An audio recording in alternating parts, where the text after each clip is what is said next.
Hello, mga kamaster, maraming salamat po sa lahat ng tumatangkilik ng The Secretly Rich Man, Gerald Crawford Story. Paki-follow and subscribe mga master para sa mga susunod pang mga kabanata. Isa pala akong rich kid. By 2 years is body. Kabanata 2221. Na lumipat sa tukuyan na nagsisimulang makakuha ng sakit ng ulo mula sa lahat ng pagsigaw, hindi niya maiwasang mapalaki ang kanyang kamay habang siya ay sumigaw, pipe down. Hindi ito ang oras upang magtaltalan. Panipi. Nang marinig iyon, natahimik ang lahat. Habang tiyak na sila ay muling mag-retort bago magpatuloy na talakayin sa kanilang sarili sa mga nakaraang pagpupulong, ngayon na ito ay nasa linya, mas alam nila kaysa sa pag-alis ng tukuya. Impyerno, kahit na si Masaro na patuloy na nais na dethrone tukuya noong nakaraan ay pinanatili ang kanyang bibig, hindi matapang na magsabi ng isang salita. Seryoso, alinman sa paraan, hindi lamang iyon ang anunsyo na kailangan kong gawin. Kita mo, matagal na akong nag-iisip tungkol sa ilang mga bagay, at ngayon ay may conclusion ako. Mga kababaihan at mga ginoo, napagpasyahan ko na oras na tinanggal ko ang lahat ng mga peste ng pamilya. Hindi na nila ibabalik muli ang aming pamilya. Ipinahayag na tukuya. Yelled ang ilan sa mga futabas na nagkakaisa. Naturally, maaari nilang sabihin kung ano ang hinting ni tukuya. Ngunit kung sila ay pinalayas, hindi na nila masasamantala ang sitwasyong ito. Sa puntong ito, kahit na ang paunang pagngiti ni Masaro ay nawala. Sinasamsam ang dulo ng kanyang baston laban sa sahig, pagkatapos ay umungol si Masaro, hindi ka lamang makagawa ng isang desisyon na tulad nito sa iyong sarili. Kung nais mong sipain ang mga miyembro ng pamilya, dapat itong gawin sa pamamagitan ng mga botohan. Panipi. Ito ay eksaktong dahil patuloy naming ginagawa na natapos ang aming pamilya sa isang estado ng paumanhin. Matapos matanggap ang tulong ni Gerald, sa wakas ay may pagkakataon kaming maibalik ang aming pamilya sa dating kaluwalhatian. Sa sinabi nito, kailangang gawin ang mga pagbabago. Mula ngayon pasulong, ako lamang ang magpapasya para sa pamilya. Sino mang nagnanais. Upang tutulan na maaaring umalis. Ipinahayag na tukuya na may isang snort. Bagaman alam niya na ang ibig sabihin ni Masaro, ang kanyang paggawa ng kapayapaan, ay ang tunay na dahilan kung bakit ang kanilang pamilya ay patuloy na bumababa taon-taon. Ikaw, nakikita mo pa ba ako bilang iyong tiyuhin? Ang ungol na Masaro, choking sa galit. Nakasalalay sa kung nakikita mo ako bilang iyong patriarch, retorted tukuya habang siya ay sumimangot bilang tugon. Ikaw, yelled Masaro, malinaw na hindi inaasahan na makipag-usap sa kanya si tukuya. Ang panunood habang itinuro sa kanya ni Masaro na may isang nanginginig na kamay na hindi makapagsalita dahil sa kung gaano siya nagagalit, si tukuya ay simpleng tumingin sa malayo bago ituro ang ilang iba pang mga futabas at nagsasabing, kakaunti ang maaaring manatili. Para sa sino mang hindi ko itinuro, mangyaring umalis. Bibigyan kita ng 1 linggo upang putulin ang lahat ng relasyon sa pamilya, at kung hindi mo, pipilitin ko lang kayo. Panipi. Ang mga itinuro niya ay ang mga miyembro ng pamilya na nanatili sa manor kahit na ang kanilang pamilya ay pinakamababa. Alam ni tukuya na ito ang mga taong tame time na nagmamalasakit sa pamilya sa halip na nais lamang na kumita ito. Why gusto mo itong iwanan ng maraming tao? Yelled ang ilan sa mga futabas, malinaw na hindi inaasahan ang tukuya na masira ang mga ugnayan sa napakaraming sa kanila ng paisa-isa. Hindi ito katanggap-tanggap. Hindi alintana kung paano sila tumugon, tumango lang si tukuya bago sabihin, sa katunayan. Maaari kang umalis ngayon. Panipi. Patriarch. Hindi ka ba pupunta sa linya, dito? Bagaman wala kaming anumang mga merito, nagsipag pa rin kami para sa pamilya sa nakaraan. Sa sinabi nito, hindi mo lang kami habulin ng hindi binibigyan kami ng tamang mga kadahilanan. Ipinahayag ang ilan sa mga futabas, malinaw na ayaw na umalis na ngayon na dinala sila ni Gerald ng magandang kapalaran. Kung umalis sila, hindi lamang sila mabibigo na makikinabang mula sa pamilya muli, ngunit hindi rin nila makakasali sa Far East Consortium. Kabanata 2222. Tukuya, hindi ka lamang makagawa ng mga unilateral na desisyon na tulad nito. At ang pagmamaneho ng maraming tao sa labas ng pamilya ng sabay-sabay. Kahit na pinamamahalaang mong makuha ang mga kontrata na iyon, dapat mong mapagtanto na pinamumunuan mo lang ang pamilya na masira. Panipi. Sinaksak si Masaro matapos na huminahon ng bahagya. Pangalawang uncle, kung igiit mong hayaan silang manatili, magsisimula akong magtaka tungkol sa iyong tunay na layunin. Hindi alintana, nag-isip ako. Ang pamilyang ito ay hindi nais ng anumang itim na tupa sa loob nito. Ang ungol na tukuya sa isang determinadong tono, na malinaw na siya ay patay na seryoso. Pagkatapos ng lahat, kung hindi niya ito ginawa ngayon, ang mga bloodsucker na ito ay simpleng mag-alis ng Far East Consortium na negosyo hanggang sa bumalik ang pamilya sa kasalukuyang estado ng paumanhin. Natutunan ito ni Takuya sa mahirap na paraan, at walang paraan na hayaang ulitin ang kasaysayan ng sarili. Hindi alintana, si Masaru na malinaw na hindi inaasahan na si Takuya ay salungat sa kanya na ito ay hayag na natagpuan ang kanyang sarili na lumalagong paler at paler habang siya ay nagbulong, Takuya. Ikaw. Panipi. Ang lahat ng isang biglaang, si Masaru ay humawak sa kanyang dibdib bago bumagsak sa lupa. Naturally, ito ay nagulat sa lahat. Alam na si Masaru pa rin ang kanyang tiyuhin, si Takuya ay unang yumapekto sa pamamagitan ng pagtakbo sa gumuho na tao habang sumigaw, pangalawang tiyuhin. Ang panunod habang si Takuya ay lumuhad sa tabi niya bago tumulong sa kanya, si Masaru na may nakapangangilabot na ekspresyon sa kanyang mukha ngayon ay desperadong humina para sa hangin habang nagsasabing, Pipils, ang aking mga table tas.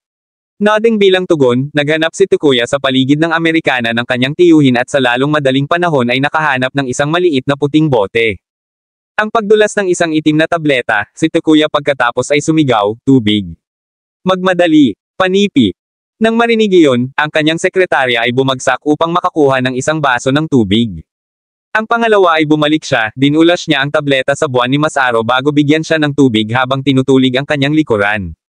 Di nagtagal, nagsimulang bumalik ang kulay sa mga pisngi ng Masaru, na hinihimok ang lahat na huminga ng hininga. Sa kanyang tiyuhin ngayon ay maayos, si Takuya ay bumalik lamang sa pangunahing upuan. Nang makita iyon, bumantong hininga si Masaru bago ituro ang Takuya na may nanginginig na kamay habang nagsasabing, ikaw.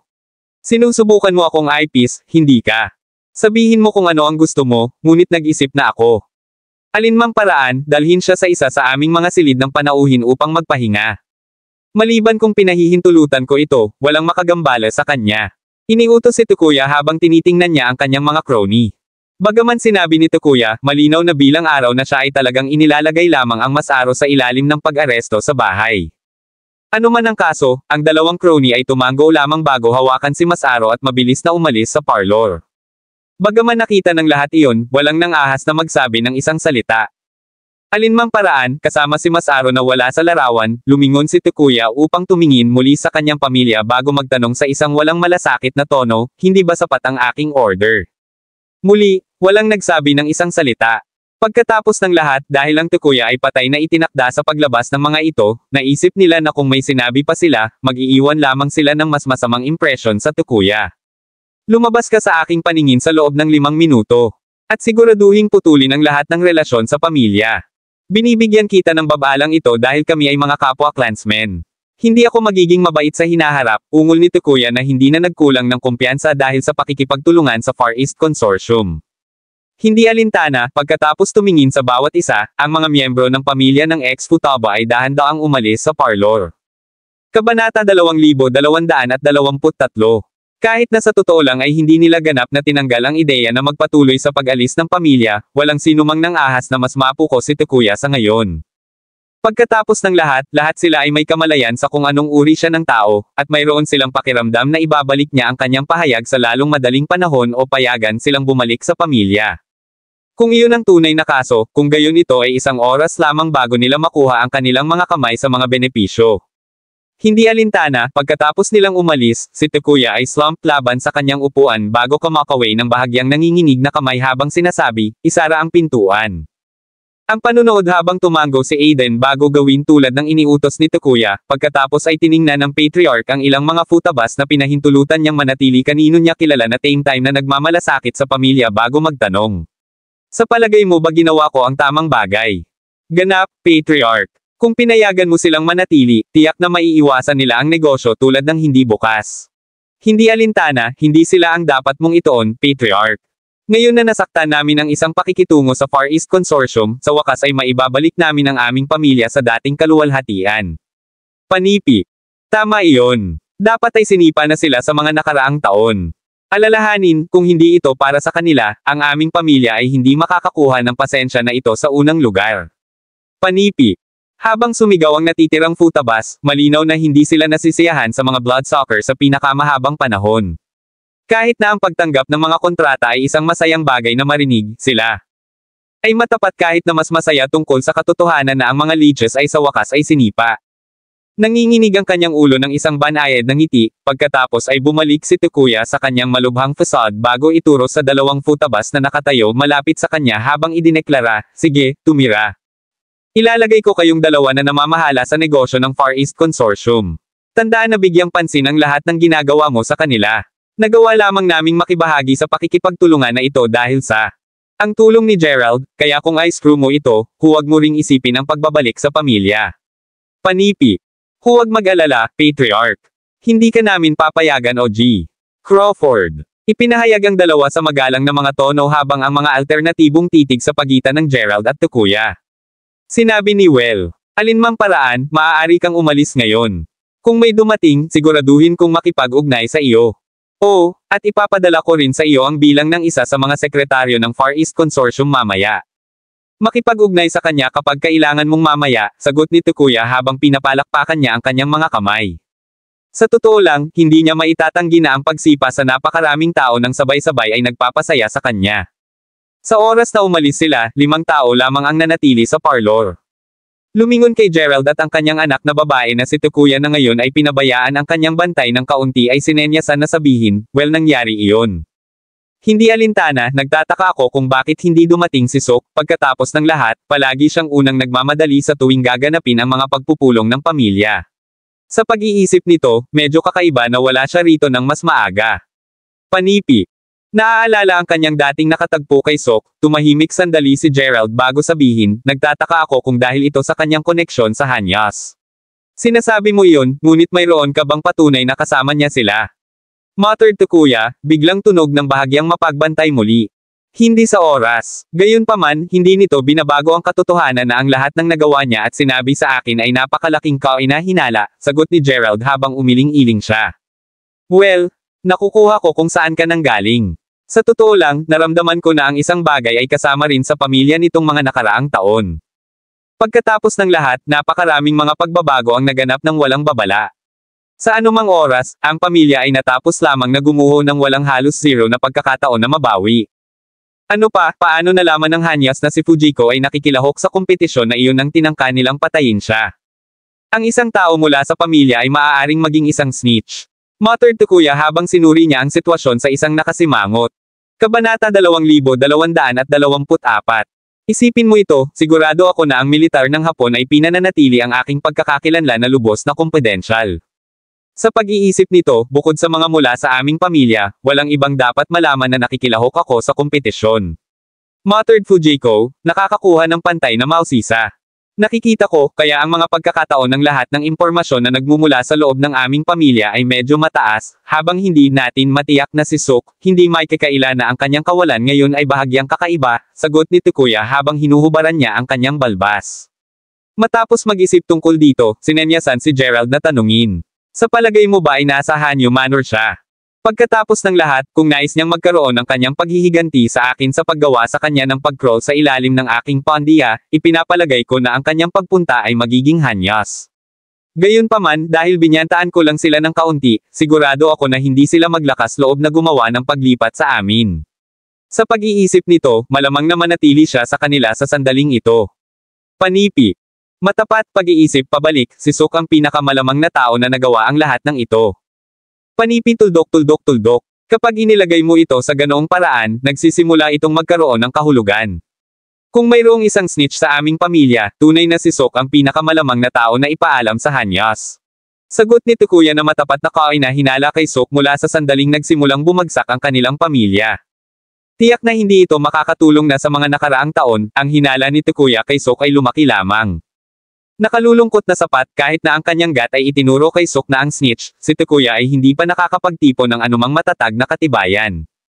Ano man ang kaso, si Fujiko na masigasig sa paghahanap ng taong nagdala ng labis na pinsala sa kanyang pamilya pagkatapos ay walang tiyaga na tinanong, well, paano mo ipanukala na makakuha tayo ng mas maraming katibayan pagkatapos? Sa kasamaang palad, kahit na hindi ko alam ngayon, sagot ni Gerald habang umiling-iling siya. Well, alinman sa paraan, huwag muna tayo mag-abala tungkol sa kanya. Dapat tayong nakatuon sa aming pakikipagtulungan sa Far East Consortium. Kahit na natural na lalaban tayo kung ang Hanyas ay magsisimulang maghanap muli ng problema, hanggang doon, hindi natin papayagan silang hadlangan ang aming pag-unlad sa pakikipagtulungan. Pagkatapos ng lahat, ang kapalaran ng aming pamilya ay nakasalalay dito. Muttered Takuya matapos na kumuha ng malalim. Huminga. Si Takuya, para sa isa, ay hindi masigasig na tanggapin na ang kaluwalhatian ng kanyang pamilya na tumagal ng ilang siglo ay magtatapos sa kanyang mga kamay. Nang marinig iyon, sumagot lang si Gerald, iwanan mo lang ang hanyas at kinagawa sa akin.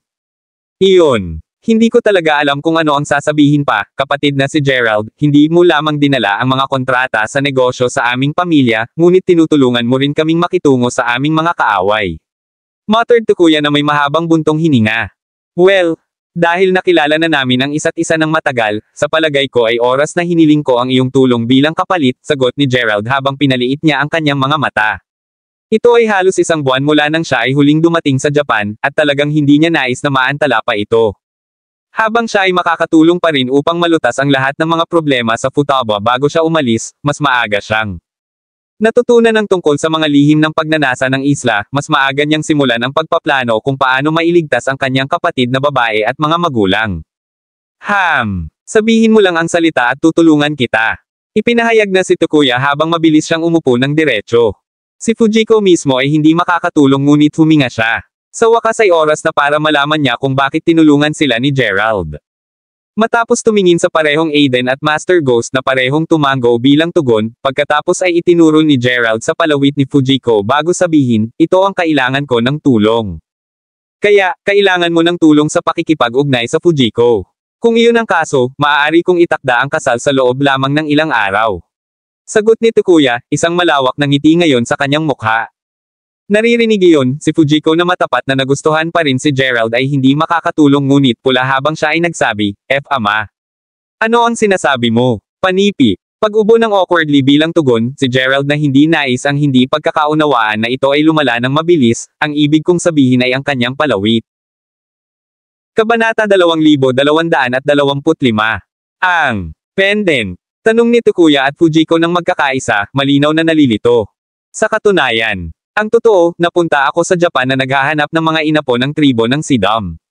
Matapos ang maingat na pagsasaalang-alang, natapos na ako na ang Futabas ay lilito na iyon lang. Pagkatapos ng lahat, bakit pa makaligtaan ang Fujiko na may espesyal na palawit? Ipinaliwanag Gerald. Nang marinig iyon, hinawakan ni Fujiko ang kanyang palawit bago magtanong, hindi ba ito isang regular na palawit? Habang nahanap niya ito na kakaiba na laging cool na hawakan, hindi pa siya nag-isip ng maraming pag-iisip dito. Kaya, alam mo talaga ang tungkol sa tribo, binulong ni Takuya na lumitaw ng mas kalmado kaysa sa kanyang anak na babae. Ang panunood bilang Takuya pagkatapos ay pinagsama ang kanyang mga kamay, tumango lang si Gerald habang sinabi niya, sa katunayan. Ito ang dahilan kung bakit ako napunta rito sa unang lugar. Panipi. Nakikita ko, alinman sa paraan, pag-usapan natin ang tungkol sa ibang lugar, sabi ni Takuya habang kumuha siya ng isang sigarilyo bago pinangunahan ang grupo sa kung ano ang tila isang ordinaryong aparador. Sa pagbukas ng pinakamataas na drawer, tinitigan ng lahat ang malawak na mata habang pinindot ni Takuya ang isang lihim na pinjutan sa loob. Kasunod nito, ang isa sa mga dingding na pinalamutian ng mga kwadro at kaligrafya ay biglang nagsimulang lumipat. Nakatitig sa ngayon ay nagsiwalat ng lihim na silid, ang nagulat na si Fujiko ay hindi makakatulong ngunit binigkas, kailan ito dito. Siyempre siya ay nagulat. Pagkatapos ng lahat, siya ay nakatira dito sa buong buhay niya. Paano niya hindi alam ang tungkol sa lugar na ito? Taliwas sa reaksyon ni Fujiko, nang makita ni Gerald, Aiden, at Master Ghost ang silid, hindi nila maiwasang magngisi. Pagkatapos ng lahat, nangangahulugan ito na nahulaan nila ng tama. Ang Futabas ay tunay na mga inapo ng tribo ng Sidam. Alinmang paraan, sa pagpasok sa silid, si Takuya ay nag-flip ng isa pang switch, na nag-uudyok sa isang nag-iisang light bulb na ion. Mabilis na inihayag ng ilaw ang isang anti-gong talahanayan na may 4 na mga bangko sa paligid nito mismo sa gitna ng silid. Mula sa kung paano si Dusty ang lahat, maliwanag na walang pumasok dito sa loob ng edad. Matapos iputok ang alikabok sa mesa, umupo si Takuya bago magtanong, ngayon, bago pa man, paano mo nalaman ang tungkol sa Sidam tribe sa unang lugar? Napabuntong hininga bilang tugon, sinabi ni Gerald, bueno, ang aking lolo sa lungsod ng island ngayon, at dinukot niya ang aking mga magulang at kapatid na babae, hindi mahanap ang isla mismo, sa huli ay nalaman ko na ang tribo ng Sidam ay may access dito, na nag-udyok sa akin na lumapit sa Japan sa unang lugar. Nakikita ko. At paano mo ginawa ang koneksyon sa pagitan ng pagnanasa ng isla at tribo ng Sidam? Nagtanong Takuya. Mula sa mapa ng dagat na ito, sagot ni Gerald habang nakuha niya ang mapa ng dagat mula sa kanyang jacket bago inilagay ito sa harap ng tukuya. Nang makita iyon, pagkatapos ay idinagdag ni Master Ghost, ilang oras na ang nakalilipas, biglang lumitaw ang isang isla sa mapa, at nakita namin ang isang sinaunang tribo na gumagawa ng ilang uri ng ritual dito. Pagkatapos ng kaunting paghuhukay, napagtanto namin na ang tribo ay kilala bilang Sidom Tribe, at na sila ay matatagpuan sa Japan. Habang ipinapalagay namin na hahanapin namin ang isang karayom sa isang haystack, wala sa amin ang maaaring mahulaan na hindi namin sinasadyang bumagsak sa Miss Fujiko. Panipi. Kabanata 2226. Habang alam ko na ang mapa na ito ay kabilang sa tribo ng Sidom, dahil lamang sa naipasa ang kaalaman mula sa aking mga ninuno, ang katotohanan ay sinabihan, ito ay sa unang pagkakataon na makita din ang mapa na ito, muttered Tukuya na may isang buntong hininga pagkatapos ng maikling pagtingin sa mapa. Kung gayon, mayroon ka bang ideya kung paano tayo makakapunta sa pagnanasa sa isla? O kahit papaano, paano natin ito mahahanap? Mula sa alam natin, ang isla ay tila lumulutang sa dagat at mahahanap lamang sa pamamagitan ng isang espesyal na pamamaraan ng mga uri. Tulad ng sinabi ni Master Ghost, ang isla ay lumitaw sa mapa ng isang beses, ngunit hindi na muli mula pa, sagot ni Gerald na may bahagyang pagsimangot habang tinitingnan niya ang mapa. Well, tulad ng maaaring nahulaan mo na, ang tribo ng Sidom na ginamit upang manirahan sa isla na iyon kahit na sa mga nakaraang taon. Habang hindi ko masabi na alam ko kung paano makarating doon, hindi mag-alala, kapatid. Dahil tinulungan mo ito ng aking pamilya, tiyak na makakahanap ako ng paraan upang makarating ka doon. Ipinahayag na Tukuya habang sinimulan niya ang pag-rack ng kanyang mga alaala, na umaasang maalala ang mga detalye tungkol sa isla at tribo ng Sidom. Di nagtagal, lumakad si Tukuya sa isang bookshelf at nagsimulang mag-flip sa mga libro doon. Nang makita iyon, si Fujiko na nahihirapan pa ring ay proseso ang lahat ng ito ay hindi makakatulong ngunit mabulok, hindi ko pa naririnig ang tribo ng Sidom o pagnanasa ng isla hanggang sa puntong ito. Medyo matapat, ngayon na alam niya ang totoong mga layunin ni Gerald, hindi niya maiwasang makaramdam ng bahagyang pagkabigo. Pagkatapos ng lahat, una niyang naisip na ginagawa niya ang lahat para sa kanya. Sa katotohanan, tinulungan lamang niya ang kanyang pamilya upang makakuha ng impormasyon. Kahit na nadama niya na ang lahat ng ito ay medyo masyadong marami, ito lamang ang katotohanan ng sitwasyon. Ano man ang kaso, si Gerald ay umiling-iling lamang sa kanyang ulo ng isang mapait na ngiti habang sumagot siya, kung hindi ko nakatagpo ang mapa, hindi ko alam ang tungkol dito. Maya-maya pa nang bumalik si Tukuya na may maalikabok na libro sa kamay. Ibinigay ito kay Gerald, sinabi niya pagkatapos, narito.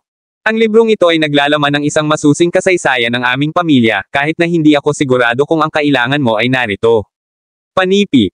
Mangyaring hayaan akong tumingin, sagot ni Gerald, ang kanyang mga mata ay kumikinang sa tuwa habang mabilis siyang nagsimulang dumaloy sa mga pahina. Gayunpaman, mas lalo siyang nag-flip, mas bumaba ang kanyang sigasig. Tulad ng nangyari, ito ay tunay na isang libro sa kasaysayan ng pamilya. Hindi man ang mga salitang Yearning Isla ay nabanggit dito. Ano pa, mula sa kung ano ang natipon ni Gerald, ang mga unang tala ng libro ay nagsimula sa paligid ng 500 taon na ang nakalilipas, na marahil nang unang umalis ang tribo ng Sidom. Sa pag-iisip nito, sinenyasan si Gerald na tanungin. Ito ba ang nag-iisang libro? Sa kasamaang palad, ito lamang ang may kaugnayan sa aking pinamamahalaang. Wala bang nauugnay sa iyo doon? Sagot ni Tukuya habang umiling-iling siya. Ang bawat libro sa silid na ito ay may label na ayon sa mga nilalaman nito, at kahit na maraming dumadaan, alam ni Tukuya na pinanatili lamang ng kanyang mga ninuno ang mga mas mahalaga na libro dito. Sa madaling salita, ang mga talaan ng Sidom Tribe at taong isla ay marahil ay hindi maiimbak dito. Nakalulungkot, hindi. Ang libro ay simpleng talaan ng lahat ng nangyari sa iyong pamilya, sabi ni Gerald habang umiling-iling siya, medyo nabigo. Nakikita ko, sa kasamaang palad, ang silid na ito ay naglalaman ng lahat ng ipinasa mula sa aking mga ninuno. Habang sinabihan ako na ako ay isang inapo ng tribo ng Sidom at naalala ko ang aking ama at lolo. Nabanggit ang pagnanasa sa isla, hindi ako kailanman sinabi kung paano makarating doon, ungol ni Tukuya, na nakakaramdam ng masama sa hindi pagtulong kay Gerald. Nagtataka ako kung ang palawit ni Miss Fujiko ang susi sa lahat ng ito, sabi ni Master Ghost sa Asol habang tinitingnan niya ang kanyang palawit, mula sa kauna-unahang pagkakataon na nakita niya ito, masasabi na niya na ang item ay isang espesyal, at alam ni Master Ghost sa isang katotohanan na ang mga nasabing item ay karaniwang mas kapaki-pakinabang na mga bagay. Ito, muttered Fujiko habang tinanggal niya ang kanyang palawit. Ito ay isang hula, syempre, ngunit ito ay isang bagay, sagot ni Master Ghost habang umiling-iling siya. Bueno, ano man ang kaso, naniniwala ako na sa huli ay masisira natin ang code, sabi ni Takuya habang nagsindot siya ng isang sigarilyo. Kabanata 2227. Sa katunayan, alinmang paraan, ngayon alam mo na ang tungkol sa aking sitwasyon, mangyaring huwag sabihin ito sa sinuman. Dahil ito ay may kinalaman sa kaligtasan ng aking mga magulang at kapatid na babae, kung may mga aksidente na nangyari, natatakot ako na hindi ko mapapatawad ng madali, sabi ni Gerald habang pinaputok niya ang kanyang mga kamao. Nakuha ito, sagot ng parehong Takuya at ang kanyang anak na babae habang tumango sila. Sa sinabi nito, pagkatapos ng pag-upo sa lihim na silid ng mas mahaba, ang grupo ay kalaunan ay umalis ng magkasama bago maghiwalay ng mga paraan. Pagdating sa kanyang silid, hinintay ni Gerald na pumasok din sina Master Ghost at Aiden bago isara ang pintuan sa likuran niya. Kapag natapos na, hindi niya maiwasang maupo sa kanyang kama, nadarama ang pakiramdam. Pagkatapos ng lahat, sa lahat ng oras na ito, ipinapalagay niya na sa sandaling natagpuan niya ang tribo ng Sidom, ang mga hiwaga ng pagnanasa ng isla ay nasa bag. Ngayon na ang mga bagay ay naganap ito, napagtanto niya kung paano niya ito iisipin. Pagkatapos ng lahat, ngayon na naisip niya ito, ang tribo ng Sidom ay isang sinaunang. Sa pag-iisip nito, kahit na pinamamahalaang niya na makahanap ng mga inapo ng tribo na iyon, ang lahat mula sa nakaraan ay dapat na mahuhulaan na lumayo sa oras. Ang pag-alam lamang kung sino ang kanilang mga ninuno ay malinaw na hindi sapat. Ang kasiyahan ni Gerald, si Master Ghost ay mabilis na nagtanong, well, ngayon alam na natin na hindi tayo makakatulong sa futabas na makarating doon, dapat pa ba tayong manatili? Ito ay medyo isang pag-aaksaya ng oras sa pamamagitan ng mga hitsura ng mga bagay. Panipi. Maghintay lang tayo ng kaunti, ungol ni Gerald na may buntong hininga. Matapat, hindi siya sigurado kung ano ang pinakamahusay para sa kanilang kasalukuyang sitwasyon. Gayunpaman, upang isipin na ang kanilang tanging tingga ay naging isang pipi sa buong oras na ito. At paano kung wala pa rin tayong makahanap pagkatapos ng medyo? Tanong ni Master Ghost. Pag-uusapan natin ito. Bukod, kailangan pa rin nating tulungan ang mga futabas sa kanilang mga isyo bago umalis. Tandaan, kapag tinutulungan ang iba, kailangan nating makita ito, sagot ni Gerald bago mag-ilaw ng isang sigarilyo at kumuha ng 2 malalim na puffs nito. Nahuhulaan na kung ano ang sasabihin ni Gerald, pagkatapos ay tumango si Master Ghost bago sabihin, ganito. Gagawin namin ang anumang hinihiling mo sa amin. Panipi. Naririnig iyon, si Aiden na nakakaramdam ng masama para kay Gerald pagkatapos ay idinagdag, bakit hindi lang natin kukunin ang Kanagelas at Hanyas na diretso sa bat? Sa ganoong paraan, mabilis nating simulan ang pagsisiyasat kung paano makarating muli sa taong nais na isla. Panipi. Isa sa alang-alang ko ito, sagot ni Gerald na may isang mapait na ngiti. Sa kasalukuyan, maraming mga saloobin ang nag-aalsa sa kanyang isipan. Para sa isa, wala siyang ideya kung paano ginagawa ang kanyang mga magulang o kapatid sa isla. Ano pa, hindi ito madaling mabuhay na undercover sa lahat ng oras habang ang kanyang mga kaaway ay nanatiling bukas. Sa lahat ng katapatan, hindi maitatanggi ni Gerald na itinuturing niyang hayaan siyang makuha ng mga kalalakihan ni Will upang sa wakas ay magtungo siya sa pagnanasa sa isla. Gayunpaman, kung ginawa niya ito, kung gayon ang panganib sa kanya na pagkabigo ay medyo mataas pa rin. Pagkatapos ng lahat, na alam kung paano nila may lock siya sa sandaling makarating siya doon. Kung natapos niya ang pagkawala ng kanyang buhay, kung gayon ang lahat ay tunay na mawawala. Alinmang paraan, pinadalhan ni Gerald ang 2 bago itabi ang kanyang kama upang mag-isip ng mga bagay. Nang dumating ang umaga, nagising si Gerald ng isang kumatok sa pintuan, na sinundan ng isang taong nagsasabing, Mr. Crawford. Ang chairman ng Far East Consortium ay dumating, at sinabi niya na nais niyang makilala ka. Panipi. Narito si Derek. Banggang si Gerald habang hinuhubaran niya ang kanyang mga mata bago lumiligid sa kama. Matapos madulas ang kanyang jacket at lumabas sa kanyang silid, napagtanto ni Gerald na ang tao sa pintuan ay ang individual na napili ni Takuya kagabi upang harapin ang Far East Consortium. Nang makita si Gerald, ang miyembro ng pamilya ng Futaba na dumaan sa talk show pagkatapos ay mabilis na sumagot, sa katunayan, pagkatapos matugunan siya kanina, iginiit niya na sundan niya kami pabalik. Hindi matapang na tumanggi, pinauwi lang namin siya pabalik sa manor, kasama ang sinabi, mangyaring makipagkita sa kanya, G. Crawford, hindi namin talaga kayang masaktan siya. Panipi. Gagawin ko. Humantong sa daan, sabi ni Gerald habang naalala niya kung magkano ang nakatulong kay Derek. Kabanata 2228. Si Derek mismo ay maaaring makita ng walang kinikilingan na nakalagay sa pintuan.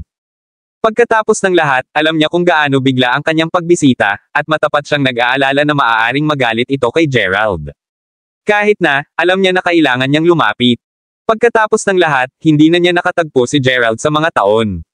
Sa kung magkano ang inilipat ni Gerald, sineseryoso ni Derek na hindi na niya makita si Gerald hanggang sa isa pang ilang taon na ang lumipas kung hindi na niya gagawin ang paglipat niya ngayon. Ang kanyang mga takot, gayunpaman, ay mabilis na mawala nang makita niya si Gerald na naglalakad papunta sa kanya. Malawak na ngumiti, pagkatapos ay nag-jog si Derek sa manor habang kumakaway ng kanyang kamay habang sumisigaw siya, kapatid na si Gerald. Ang panunood habang pinupuno ni Derek ang isang pack ng mga sigarilyo bago mag-alok sa kanya, tinanggap ni Gerald ang isa bago sumagot ng may ngiti, kaya, ano ang nagdadala sa iyo dito sa magandang araw na ito? Gusto ko lang makita ka, matapat. Pagkatapos ng lahat, kung napalampas ko ang pagkakataong ito, sino ang nakakaalam kung gaano katagal bago tayo makatagpo? Sabi ni Derek habang sinindihan niya ang sigarilyo ni Gerald habang nagngangalit. At narito naisip ko na kailangan mo ang aking tulong sa isang bagay, biro ni Gerald na may isang chuckle. Oh, mangyaring, kapatid na si Gerald. Para bang hihilingin ko ang iyong tulong sa lahat ng willy-nilly. Gayunpaman, huwag mag-atubiling humiling ng karagdagang tulong mula sa akin kung kailangan mo ito. Sagot ni Derek na may tawa. Nanginginig ang kanyang ulo, pagkatapos ay hinatak ni Gerald ang kanyang jacket na mas malapit sa kanya mula noong unang bahagi ng taglagas ay bahagyang malambing bago sabihin, anuman, pag-usapan natin sa loob. Nodding bilang tugon, sinundan ni Derek si Gerald hanggang sa parlor ng Futaba Manor. Kahit na ang ilang mga maid ay naglilinis ng parlor bago sila dumating, ang pangalawa ay nakita nila si Gerald na nangunguna. Panauhin, nagmadali silang umalis. Alinmang paraan, sa sandaling nakaupo si Derek, nilinis niya ang kanyang lalamunan bago sabihin, kaya, kung nagtataka ka kung paano ako nakarating dito, dahil tinanong ko ang mga putabas na namamahala sa pakikipagtulungan upang pamunuan ako rito. Inaasahan kong ang aking pagdating ay hindi nakakagambala sa iyo sa anumang paraan. Ang pag-unawa na si Derek ay nag-aalala lamang na nag-iwan siya ng masamang impresyon sa kanya, pagkatapos ay umiling si Gerald habang sumagot siya, hindi man. Oh, salamat sa Diyos. Nag-aalala ako na naiinis ka. Gayunpaman, upang makilala ka muli pagkatapos ng maraming taon, anong swerte? Sabi ni Derek na may ngiti. Sige, ngayon ay tunog ka lang, sagot ni Gerald na may bahagyang nakataas na kilay. Shock lang bilang tugon, pagkatapos ay sinaksak ni Derek ang kanyang sigarilyo bago sumandal ng bahagya habang sinabi niya, well, upang maging ganap na matapat, napunta rin ako dito ngayon upang sabihin sa iyo ang isang bagay. Novel drama. Ipinapalagay ko na talagang kailangan mo ang aking tulong. Tanong ni Gerald habang tinatawid niya ang kanyang mga binti. Malayo rito. Pinaplano kong ibigay ang 30% ng mga pagbabahagi ng Far East Consortium sa iyo, sagot ni Derek habang nanginginig ang kanyang ulo. 30%, sabi ni Gerald habang nagtaas siya ng kilay. Sa kung gaano kataas ang ranggo ng Far East Consortium hindi lamang sa Japan, kundi pati na rin sa buong Asya, alam ni Gerald sa isang katotohanan na ang pagkuha ng kahit 3% ng mga pagbabahagi ng kumpanya na iyon ay sapat na para sa isang pamilya na maluho na itinakda para sa buhay para sa ilang henerasyon. Kabanata 2229. Batay sa isang magaspang na pagtatantya, naisip ni Gerald na 30% ng mga namamahagi ay maaaring umabot sa 10 bilyong dolyar. Bingo! Nagpaplano na akong sabihin sa iyo ito ng maraming taon, kahit na hindi ka mahahanap ni Iwas, sa sinabi nito, ngayon na sa wakas ay nagkita na ulit kami, mangyaring tanggapin ang aking alay. Nabili ko na ang ilan sa mga pagbabahagi ng kumpanya, at ililipat ko ito sa iyo mamaya, sagot ni Derek na tumango, ang kanyang mga mata ay nagliliyab ng pagnanasa. Mula sa mga hitsura nito, gusto niya talagang magkaroon ng pera si Gerald. Matapos ang isang bahagyang pag-post, si Gerald ay nag-chuckled bago sabihin, hindi ka ba nag-aalala na kukunin ko ang iyong kumpanya pagkatapos mong ibigay sa akin ang mga namamahagi? Kaya paano kung gagawin mo? Naisave mo ang aking buhay. Kung hindi mo ako binigyan ng pagkakataon na mabuhay, hindi ko na masimulan ang Far East Consortium sa unang lugar.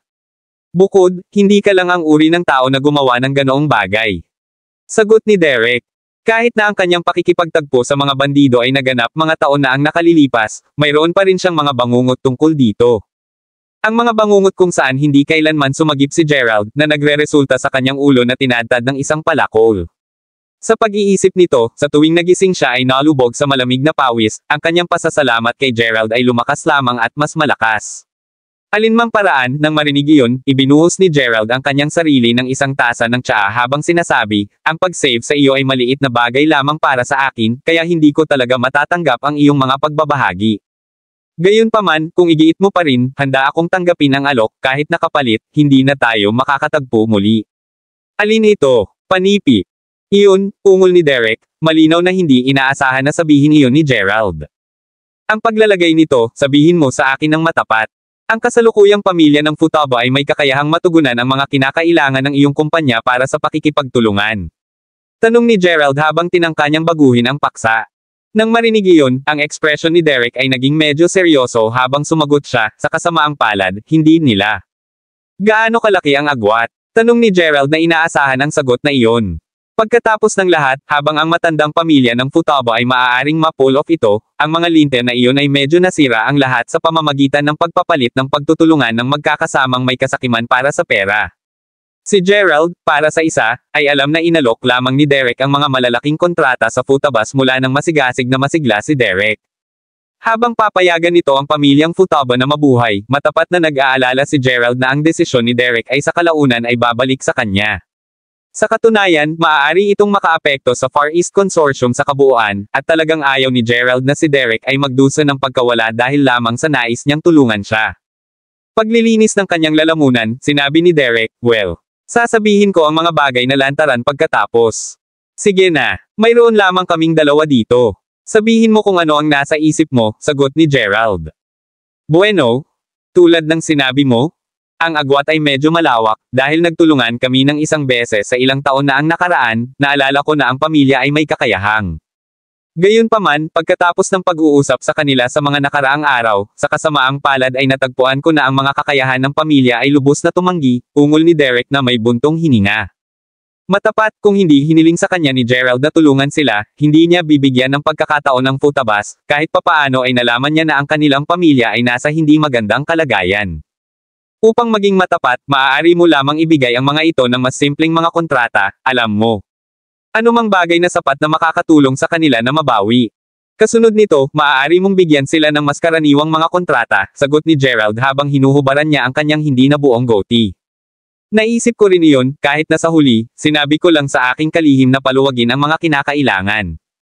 Bilang pag-iingat, napili ko rin ang isang pangkat ng mga kawani ng teknikal at pamamahala ng kumpanya na pupunta sa kumpanya ng pamilya ng Futaba upang ipahiram sa kanila ang isang kamay sa loob ng ilang araw. Sa sinabi nito, hindi ito dapat masyadong maraming problema sa huli, sabi ni Derek. Kabanata 2230.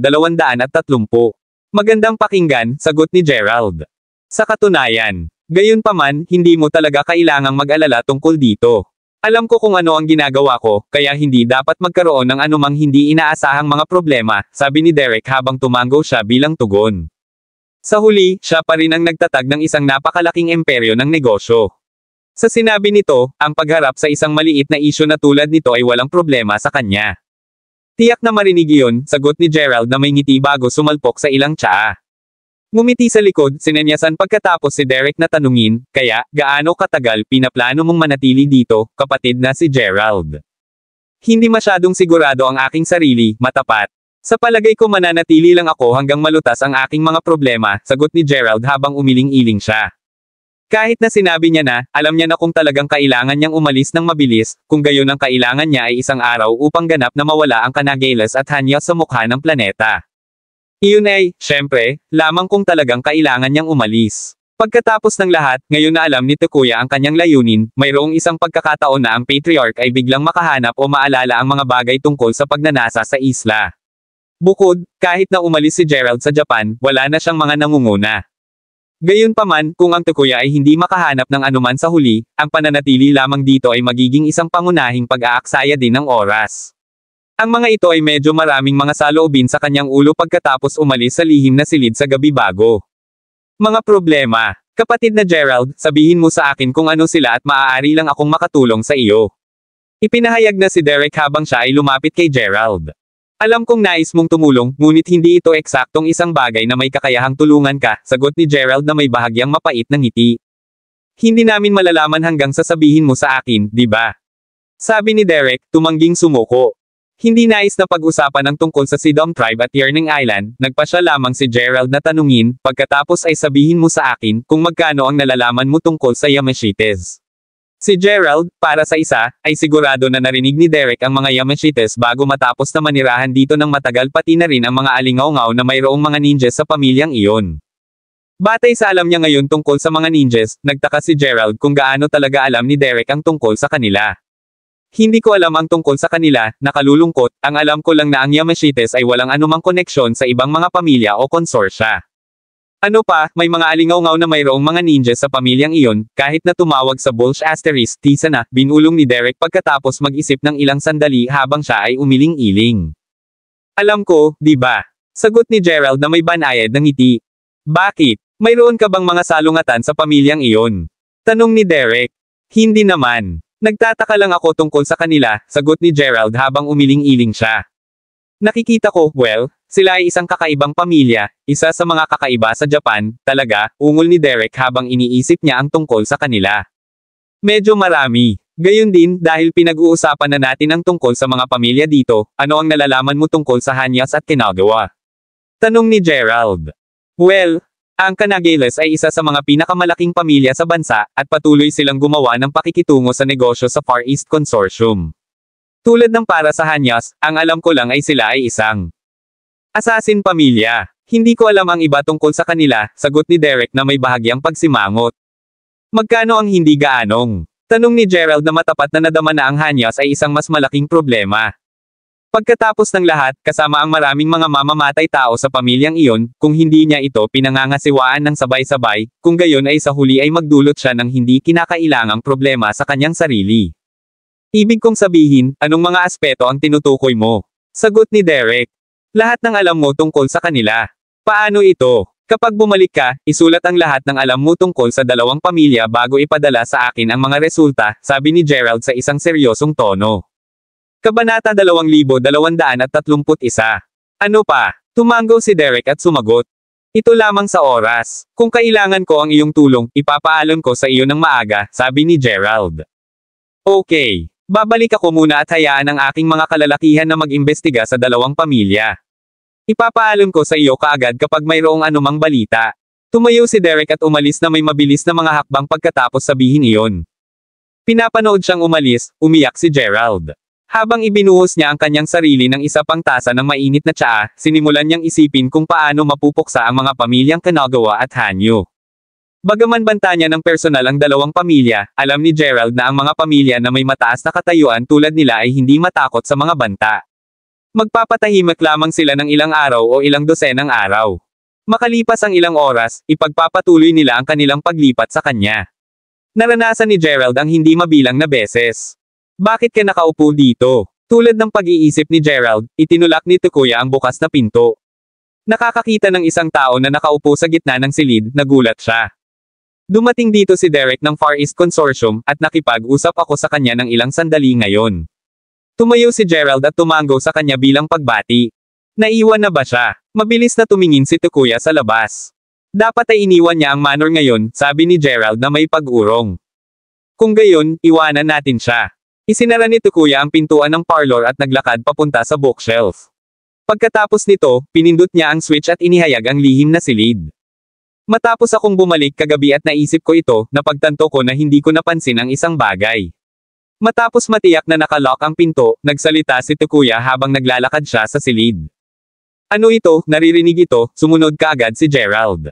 Hinahanap ko ang mga tala ng pamilya tungkol sa pagnanasa ng isla kahapon, ngunit nakalimutan ko na ilang daang taon na ang nakalilipas, ganap na napanatili ng mga ninuno ang lahat tungkol sa tribo ng Sidom.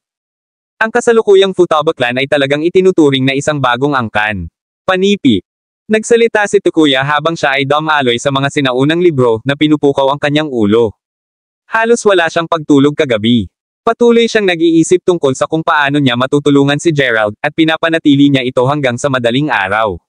Kung nais niyang lumapit at suriin ang mga talaan, hindi niya kayang pigilan ang kanyang pagtulog. Matapos matulog ng 2 o 3 oras, binuksan niya ang kanyang mga mata at dumating dito. Kung gayon, saan pinapanatili ng iyong mga ninuno ang lahat ng mga tala? Nasa mga librong ito o ilang iba pang mga lugar. Hindi mapigilan ni Gerald na magtanong. Hindi rin ako sigurado. Nang lumipas ang aking ama 20 taon na ang nakalilipas, binanggit niya ito sa akin bago siya namatay, ngunit hindi ko ito sineryoso, kaya hindi ako nagtanong. Bumantong hininga si Takuya at matapat na sumagot. Mabuti ito. Hindi mahalaga kung hindi mo ito mahanap. Maaari ko itong siyasatin ng dahan-dahan. Ang isang maliit na pag-asa ay nag-ilaw sa Gerald, ngunit sa lalong madaling panahon ito ay naging pagkabigo. Ito ay tila ang isa. Pagkaraan ng ilang sandali, narinig ang nasa sabik na tinig ni Takuya. Kumuha siya ng isang tala mula sa isang libro sa ilalim ng istant. Gayunpaman, dahil sa edad nito, ang papel ay naging marupok, halos kung ito ay masisira sa mga piraso na may isang pisilin lamang. Kabanata 2232. Ay dinala ni Takuya ang papel sa talahan na yan ng mabuti at binuksan ito ng may malaking pag-iingat, na natatakot na kahit na ang kaunting pag-ikot ay magbabagabag sa papel. Sa kabila ng kanyang pag-iingat, nasira pa rin niya ang isang maliit na bahagi ng papel nang buksan niya ang papel. Ito ay dapat na papel na nagtatala ng tribo ng Sidom. Ito ay isang maliit na piraso lamang ng papel. Natatakot ako na maaaring hindi ito ang sagot na gusto mo. Panipi. Inilapag ni Takuya ang papel na flat sa mesa at nagbuntong hininga muli. Natatakot siya na ang kanyang hininga ay maaaring pumutok ang papel. Medyo malabo ito. Sumimangot si Gerald at isinubsob ang kanyang mga kamay sa mesa upang mabasa. Mayroong talagang ilang mga talaan sa papel, ngunit ang pagsulat ay naging malabo at kumupas dahil sa katandaan nito. Hindi mabasa ni Gerald kung ano ang isinulat sa papel. Bukod dito, ang pagsulat sa papel ay hindi katulad ng wikang Weston o Ingles, na malawakang ginagamit sa kanluran. Maaari mo bang basahin ito? Matapos tingnan ito ng ilang sandali, hindi maisip ni Gerald kung ano ito at itinaas ang kanyang ulo upang tanungin si Takuya. Ito ay dapat na espesyal na script ng Sidom tribe. Hindi ito ipinasa ng mga ninuno, kaya hindi ko alam ang tungkol dito. Habang binabasa ito ni Gerald, pareho rin ang ginagawa ni Takuya. Umiling-iling siya at sinabing walang magawa. Iyon ay isang problema. Hinaplos ni Gerald ang kanyang tuod. Ang kaibigan mo ay tila alam ang maraming bagay. Alam pa niya ang tungkol sa tribo ng Sidom. Tumawag sa kanya dito upang tumingin, baka maunawaan niya ito. Panipi. Matapos maghanap ng ilang sandali, biglang lumiwanag ang mga mata ni Takuya. Master Ghost. Sa pagbanggit ng kanyang pangalan, pinaalalahanan din ito ni Gerald. Nang walang pagkaantala, lumingon si Gerald at nagpunta upang makakuha ng Master Ghost. Sa loob ng 10 minuto, kinaladkad ni Gerald ang Master Ghost sa pamamagitan ng kanyang braso sa lihim na silid. Tinanong ko sa iyo kung ano ang iyong ginagawa, at sa halip na sabihin sa akin, kinaladkad mo lang ako rito ng maaga. Inaantok pa rin ako. Hayaan lamang ni Master Ghost si Gerald na hilahin siya at sinabi habang humahagulgol. Maaari kang matulog hanggat gusto mo pagkatapos malutas ito. Inilagay siya ni Gerald sa bench sa harap ng mesa. Ano ito? Hinaplos ni Master Ghost ang kanyang mga mata. Nararamdaman niya ang kahalagahan ng bagay mula sa tono ni Gerald. Tingnan mo ito. Maaari mo bang basahin ang script sa papel na ito? Itinuro ni Gerald ang papel na inilatag sa mesa at nagtanong. Hayaan mo akong makita. Binuksan ni Master Ghost ang kanyang mga mata at nakasandal sa papel. Tumingin siya sa papel ng halos kalahating oras. Tumayo sina Gerald at Takuya. Walang nagbukas ng kanyang bibig upang magsalita o hindi rin sila gumagalaw, natatakot na maaaring abalahin nito ang mga saloobin ni Master Ghost. Ito ang script ng Sidom tribe, di ba? Matapos ang mahabang panahon, tanong ni Master Ghost. Oo, ito ay dapat na ibigay ng aming mga ninuno. Tumanggaw si Takuya. Mababasa ko ito, ngunit, nagpakita si Master Ghost ng isang kahihiyan. Ngunit ano, sabihin mo lang. Si Gerald ay hinalinhan at nagmadali na hinimok siya dahil ang papel ay malamang na naglalaman ng pamamaraan upang makahanap ng pagnanasa sa isla. Sa piraso ng papel na ito, sinasabi nito na ang lahat na naitala tungkol sa tribo ng Sidom ay nakaimbak sa isang lugar para sa pamilyang Futaba. Ito ay ilan lamang sa ordinaryong dokumento ng pamilya. Sinulyapan muli ni Master Ghost ang papel at sinabi, hindi nito sasabihin kung saan ito nakaimbak. Sumimangot kaagad si Gerald. Ito ay nakasulat sa papel. Tumanggaw si Master Ghost. Kabanata 2233. Naghahanap ka ba ng away? Itinaas ni Gerald ang kanyang kamao, handa na upang masuntok ang Master Ghost. Ang mga talaan tungkol sa tribo ng Sidom ay nasa mga sinaunang lugar ng pagkasira sa Yanam. Kung hindi ako nagkakamali, dapat ito sa parehong lugar kung saan nahanap namin ang mapa ng dagat. Kaya, nangangahulugan ito na isang hakbang lamang kami ang layo mula sa mga lihim ng tribo ng Sidom, ngunit napalampas namin ito. Panipi. Ang Master Ghost ay walang magawa na nagsiwalat ng katotohanan. Ang mga sinaunang lugar ng pagkasira. Namula ng mga mata ni Gerald. Sa katunayan, malinaw itong isinulat sa papel. Bueno, hindi ako masyadong may kaalaman tungkol sa script ng tribo ng Sidom, kaya ang aking pagsasalin ay maaaring hindi tumpak. Panipi. Hindi ginagarantiyahan ito ni Master Ghost. Kung siya ay mali, magiging isang pag-aaksaya ng oras at pagsisikap. Bumantong hininga. Huminga ng mahabang hininga si Gerald. Malapit na sila sa mga lihim ng tribo ng Sidom, ngunit kapag naisip niya ito, hindi siya masyadong nalulungkot. Nang pumasok na siya sa mga sinaunang lugar ng pagkasira, hindi pa niya alam ang tungkol dito at naisip na makakahanap siya ng pagnanasa sa isla at mailigtas ang kanyang mga magulang at kapatid na babae sa sandaling nakuha niya ang mapa ng dagat. Kaya, gusto mong pumunta doon ngayon. Tumingin si Tukuya kay Gerald at nagtanong. Hindi. Umiling-iling si Gerald. Ngunit hindi ka makakakuha ng anumang bagay na manatili sa pamilya. Magagawa mo lamang na alisan ng takip ang mga lihim ng pagnanasa ng isla kapag pumunta ka sa mga sinaunang lugar ng pagkasira sa Yanam. Naguguluhan si Tukuya at mabilis na nagtanong. Susundan namin ang hindi bababa sa nakatulong sa iyo na malutas ang kasalukuyang mga problema. Alam ni Gerald na sa sandaling umalis siya, ang mga pamilyang Kanagawa at Hanyo ay gagawa ng aksyon laban sa pamilyang Futaba sa sandaling nakuha nila ang balita. Kahit na sa mga kontrata sa negosyo na may Far East Consortium, ito ay isang deal lamang sa negosyo. Gayunpaman, ang pamilyang Hanyo ay isang pamilyang assassin, at mayroon ding Kanagawa Kai, na gagawa ng anumang bagay upang makamit ang kanyang layunin sa pamilyang Kanagawa. Ito, hindi inaasahan ni Tukuya na ang dahilan na hindi umalis si Gerald ay para sa kanyang pamilya. Patriarch Tukuya, ito ang palaging naisip ni Gerald. Palaging sinasabi ng mga Westoner na kapag nais nating tulungan ang isang tao, dapat nating tulungan silang maisakatuparan ng maayos ang buong bagay. Dahil pinili naming tulungan ka, hindi kami maiiwan sa kalahati, di ba? Sinabi ni Master Ghost. Maraming salamat, maraming salamat. Sobrang nasobrahan ni Tukuya na hindi niya alam kung ano ang sasabihin. Maging ang kanyang mga kamay ay nanginginig. Parin, Patriarch Tukuya, maaaring kailanganin nating ilayo ang papel na ito. Gayunpaman, pagkatapos nating malutas ang problema, tiyak na ibabalik natin ito sa orihinal na kondisyon nito. Panipi.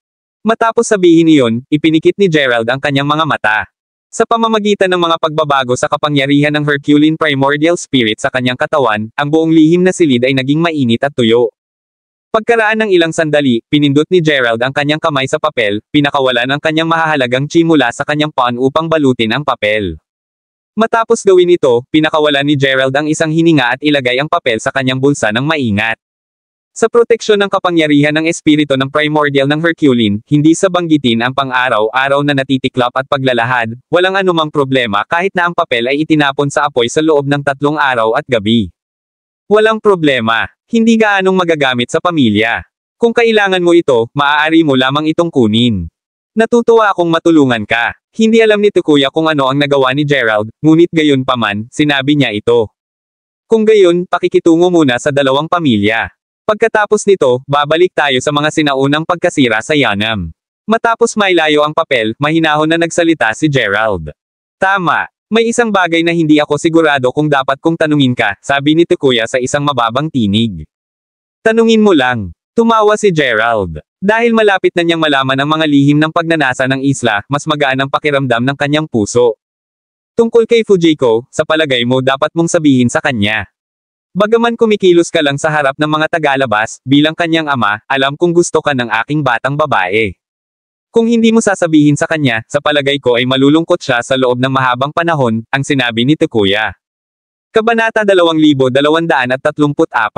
Sasabihin ko sa kanya. Tumango si Gerald. Matapos ang pakikipaglaban ng magkasama kay Fujiko ng matagal, magiging kasinungalingan na sabihin na wala silang anumang kalakip sa bawat isa. Ngunit ngayon, si Gerald lamang ang nasa puso ni Mila, at hindi na siya mahalin ng ibang babae kahit na si Fujiko ay isang natatanging ginang. Magaling iyon, mahusay iyon. Sa mga salita ni Gerald, kahit papaano ay napapaginhawa si Tukuya. Bumantong hininga siya at gumawa ng 2 hakbang sa balikat ni Pat Gerald at sabihin, ngunit kung maaari, umaasa pa rin ako na maaari mong alagaan si Fujiko. Tutulungan ako saan man makakaya. Hindi tumanggi si Gerald. Matapos umalis sa lihim na silid, isinara muna ni Tukuya ang pader. Habang pinapanood niya sina Gerald at Master Ghost na naglalakad, hindi niya maiwasang maklasp ang kanyang mga kamay. Hindi ito dahil kay Gerald na inalis ang item na naiwan ng kanyang mga ninuno, ngunit dahil alam niya na aalis na si Gerald. Bagaman alam niya na si Gerald ay hindi miyembro ng kanyang pamilya at hindi maaaring manatili dito ng matagal, ang pakiramdam na ito ay lumalakas at mas malakas. Siya ay nag-aatubili na hayaan si Gerald na umalis. Matapos ang mahabang panahon, nakita niya si Gerald bilang bahagi ng kanyang pamilya. Dapat mong panatilihin ito. Kinuha ni Gerald ang piraso ng papel mula sa kanyang bulsa at ibinigay ito sa Master Ghost. Maaaring kailanganin kong pumunta at limasin ang ilang mga problema sa susunod na mga araw. Ito ay mas ligtas sa iyo. Panipi. Dapat tayong pumunta doon sa lalong madaling panahon. Ang mas maaga maaari nating malaman ang mga lihim ng pagnanasa ng isla, mas maaga ay may save mo ang iyong mga magulang. Panipi. Maingat itong kinuha ng Master Ghost at inilagay ito sa panloob na bulsa. Alam ko. Tumango si Gerald. Siyempre, alam niya ang tungkol dito. Ito ay lamang na ang Kanagawa at ang mga pamilyang Hanyo ay hindi makatapos sa loob lamang ng ilang araw at maaaring magdulot ito ng isang pukawin sa Japan. Pagkatapos ng lahat, ang Japan ay hindi tulad ni Yanam. Kapag ang dalawang malalaking pamilya ay napatay, tiyak na magiging sanhi ito ng mga seryosong epekto. Maaari kang pumunta at magpahinga muna. Mag-iisip ako tungkol dito. Panipi. Naglalakad sa pintuan ng silid ng panauhin, kumaway si Gerald sa Master Ghost at itinulak ang bukas na pinto. Sa ngayon, sa pamilyang Kanagawa. Mula pa nang makita niya si Gerald ng gabing iyon, ang kalagayan ni Kanagawa Kai ay hindi maganda. Hindi niya alam kung bakit. Si Gerald ay panauhin lamang ng pamilyang Futaba, kaya paano mabaigo ang mga pinuno ng koponan ng mga mamamatay tao ng pamilyang Hanyo. Kahit na ang nangungunang 10 mamamatay tao sa listahan ng mamamatay tao ay maaaring mamatay sa kamay ni Gerald. Ang mga taong ito ay magkakaroon ng isang tiyak na rate ng tagumpay kahit na nais nilang patayin ang Pangulo ng Western Union. Sa kanyang opinyon, ang pagpatay kay Gerald ay dapat na isang simoy. Batang Master, dapat kang kumain ng isang bagay. Tumayo ang alipin sa labas ng pintuan kasama ang pagkain. Kumatok siya sa pintuan at sinabi sa isang mababang tinig. Sa isang magaspang na bilang, si Kai ay hindi kumakain ng kahit ano sa loob ng 2 buong araw. Nawala. Naririnig ang tinig na tumunog sa labas, galit na sigaw ni Kai. Nalubog na siya ngayon sa takot at walang magawa.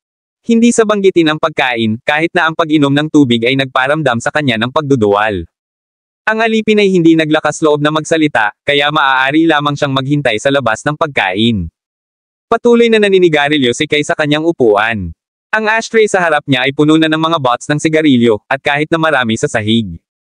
Ang buong bahay ay muling nagbubunyag ng usok, at kung ang isang tao na hindi alam ang sitwasyon ay pumasok sa bahay, iisipin niya na ang usok ay sanhi ng sunog. Isang maliit na Gerald Crawford lang, bakit hindi siya papatayin? Matapos makuha ang huling puff, sinampal ni Kai ang kanyang kamao sa mesa at galit na sinabi. Matapos mabaigo ang pamilyang Hanyo at ang Vulture, ang ika-7 tuktok na mamamatay tao, ay napatay, hindi niya alam kung anong pamamaraan ang dapat niyang tumaas upang makitungo kay Gerald. Young Master, marahil maaari akong pumunta at maghanap ng 2 batang babae mula sa Fame Academic College. Maaari kang makaramdam ng mas nakaka-relax pagkatapos magkaroon ng kasiyahan. Pagkaraan ng ilang sandali, ang tinig ng kanyang henchman ay umalangaw mula sa labas. Ikaw din, mawala. Nadama ni Kai na ang henchman na kanyang isinulong ay may problema sa kanyang ulo. Hindi man lang siya nakakaramdam ng pagkain, bakit gusto niyang makipaglaro sa mga batang babae. Kabanata 2235. Ngunit sa sandaling sinabi niya iyon, isang ideya ang biglang sumulpot sa kanyang ulo. Ikaw, halika. Ang mukha ni Kai ay nakaka-relax kaagad. Young Master, mabilis na pumasok ang henchman at maingat na lumakad papunta kay Kai. Inalis niya ang kanyang leeg, natatakot na siya ay matalo. Ano ang sinabi mo ngayon? Ulitin mo ulit ito sa akin. Inilagay ni Kai ang kanyang kamay sa kanyang mga balikat at pinatong siya sa upuan sa tabi niya. Wala akong sinabi ngayon. Ang henchman ay masyadong natakot na magsalita. Pagkatapos umupo, nanginginig ang kanyang mga paa. Sabihin mo, sinulyapan siya ni Kai, at lumalakas ang boses niya. Natakot muli ang henchman, at wala siyang pagpipilian kundi ulitin ito ng isang mapait na mukha. Sinabi ko na kung ikaw ay nasa masamang kalagayan, makakapunta ako sa Fame Academic College upang makahanap ng 2 batang babae para sa iyo upang makipaglaro at marahil, mas maganda ang pakiramdam mo. Haha, tama. Ito na, sino ang nakakaalam? Sa sandaling sinabi ng henchman na, tumawa si Kai ng malakas. Young Master, ayos ka lang ba? Sa pagtingin sa mukha ni Kai, nagtanong ang henchman, na nababahala na maaaring mabaliw ang kanyang mga salita. Hindi niya kayang madala ang mga kahihinatnan. Ano ang maaaring mangyari sa akin? Kinuha ni Kai ang isang sigarilyo sa labas ng kahon at itinapon ito sa kanyang mga henchman. Pagkatapos, sinindihan niya ang isa at tumakbo sa paligid ng sala. Tama ka. Dapat akong lumabas at magkaroon ng tamang pagkain at pagkatapos ay kumuha ng 2 batang babae. Mas maganda ang pakiramdam ni Kai. Ang mga hindi sinasadyang mga salita ng kanyang henchman ay may uri na binigyan sa kanya ng isang napakagandang ideya. Dapat ba akong makipag-ugnay sa kanila? Tanong ng henchman. Maghintay, huwag magmadali. Inikat ni Kai ang kanyang kamay. Kung ayaw mong lumabas, maibabalik ko sila at ipadala ito dito, sabi ng henchman. Sino ang nagsabi na gusto ko sila? Tumalikod si Kai. Ha! Nalito ang henchman, hindi alam kung ano ang ibig sabihin ni Kai sa kanyang mga salita. Ito ay para kay Gerald. Nagpakita si Kai ng isang malambing na ngiti. Dahil hindi gumana ang mahirap na paraan, gagamitin niya ang malambot na paraan. Hindi siya naniniwala na si Gerald ay walang talo at walang maaaring gumana. Makinig. Mag-book ng isang silid sa hotel para bukas ng gabi. Pumili ng 2 sobrang mainit na batang babae mula sa Fame Academic College at dalhin sila sa hotel. May gamit ako para sa kanila. Nag-isip sandali si Kai at sinabi sa kanyang henchman. Walang problema, makakakuha ako ng tama dito. Tumango ang henchman at nabanggit ito. Sa susunod na gabi, si Gerald ay nakaupo sa kanyang kama na nag-iisip tungkol sa mga sinaunang lugar ng pagkasira, ang kanyang pakikipag-usap sa matandang lalaki, at lahat ng nakita niya pagkatapos pumasok sa silid ng bato. Gayunpaman, ito ay 2 hanggang 3 buwan na ang nakakaraan. Hindi ito sineseryoso ni Gerald sa oras na iyon, kaya hindi niya ito maalala. Sino ito? Tumunog ang telepono. Kinuha ito ni Gerald at nagtanong. Kabanata 2236. Ikaw ba si Gerald? Naririnig ang tinig ni Kai. Ito ay naging batang master na si Kai Kanagawa. Ano ang magagawa ko para sa iyo? Sa sandaling narinig ni Gerald ang tinig ni Kai, naging nakakatawa siya. Kaya, tinawid niya ang kanyang mga paa at nagtanong. Paano ako matutugunan bilang isang batang master sa harap mo? Ang madilim na pagtawa ni Kai ay maaaring marinig. Kung mayroon man, ay spill lang ito. Kung hindi, mag-hang up ako. Walang interes si Gerald sa pag-aaksaya ng oras kay Kai. Bukod, alam niya na si Kai ay tiyak na nangangahulugang masama lamang dahil handa si Kai na gawin ang inisyatibo na tawagan siya. Huwag. Agad na nababahala si Kai. Alam ko na marami akong pagkakamali. Nagpapapatawad ka, at hindi mo ito pinapaubaya. Kaya, nais kong pretuhin ka sa isang pagkain bilang isang form ng kabayaran at paghingi ng tawad para sa iyo. Pagkatapos, maaari pa rin tayong maging magkaibigan sa hinaharap. Panipi. Oo naman. Walang problema. Anong oras? Tiniis ni Gerald ang kanyang pagtawa at sinabi ito. Hindi inaasahan ni Kai na sasang-ayon ito ni Gerald sa tuwid na paraan.